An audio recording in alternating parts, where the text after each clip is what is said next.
We start first in feudal China. One of the biggest challenges to Westerners learning about Chinese history is recognizing that we use a Latin or Roman-based alphabet and pronunciation system where Chinese characters are completely foreign and different. Translating from one language to another and translating from one historical nomenclature to another becomes problematic, and for the average student, you just have to pick one of the transliterations and go with it. In this class, we're going to stick with a much older version of Chinese translations that I'm used to because I'm old. We start first with the Xia dynasty from 2100 to 1600 before the Common Era. It was one of the first dynasties that we know about, developing the upper Yellow River Valley. China then moves on to a Shang dynasty, 1600 to 1000 before the Common Era. The Zhou dynasty had the longest sitting dynasty in Chinese history, from 1046 to 256 before the Common Era. At its peak, it had about 30 million people. The Zhou, however, were at the apex of a clan-based society. The Zhou did not directly control all of ancient China.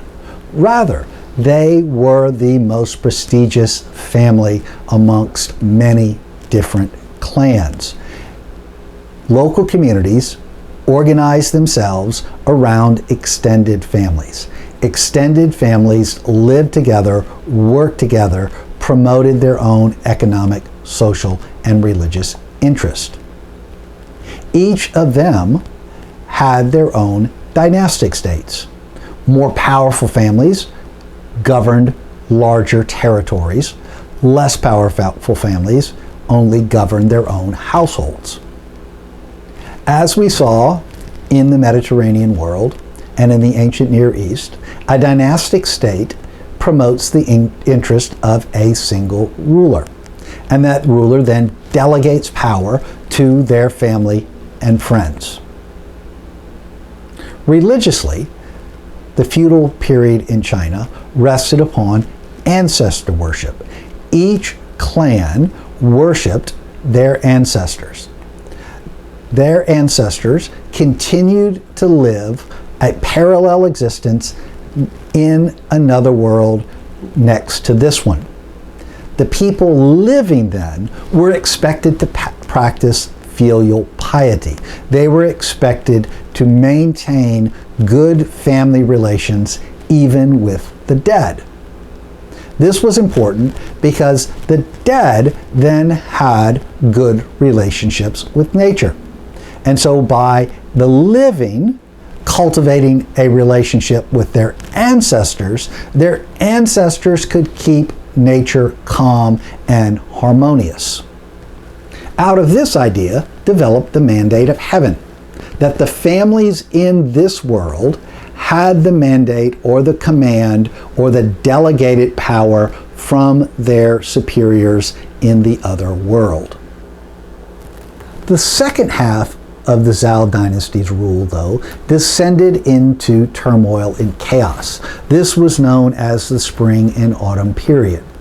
During this period, families and clans fought each other, struggled with each other over political and dynastic power. During the Spring and Autumn period, a scholar emerged to address that turmoil. His name was Confucius. Confucius was the most important political, ethical, religious thinker of the ancient Chinese world. He focused on ethics, human behavior. How should humans behave? We know about him from his works, his words, handed down by his followers. They were collected in a book called the Analects.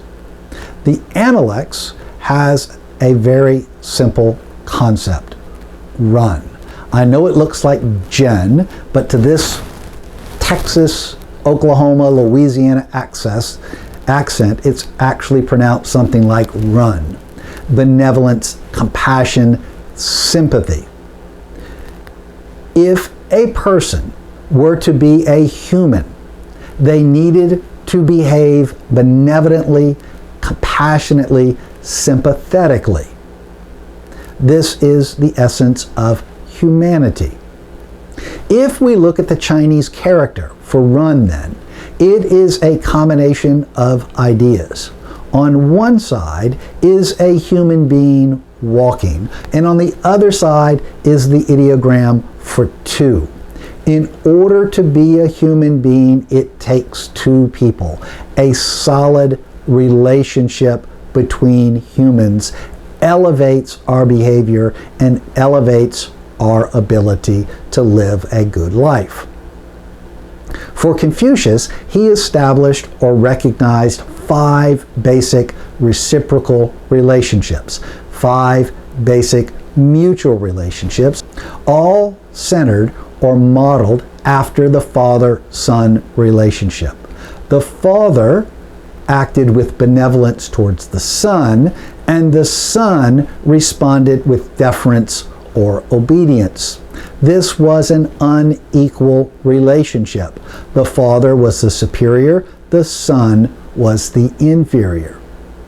That relationship then provided the model for all the other relationships: ruler-subject, husband-wife, elder brother, elder friend, younger friend.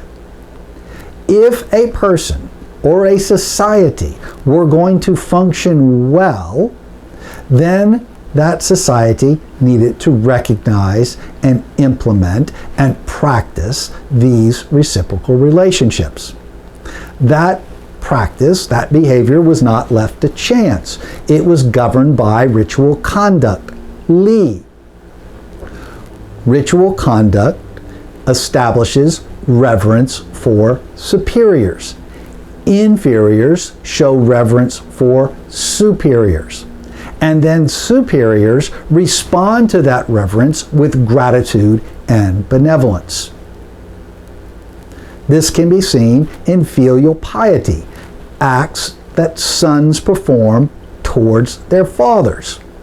This requires sacrifices.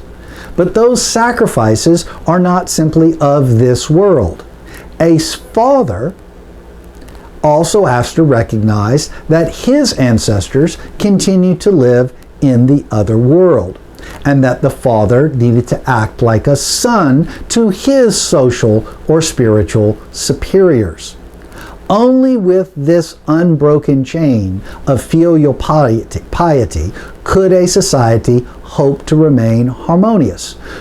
Confucius criticized the rulers and the followers of the spring and autumn period for breaking down these basic relationships, and the only way to restore society's harmony was to re-establish these familial bonds. It was a family tradition.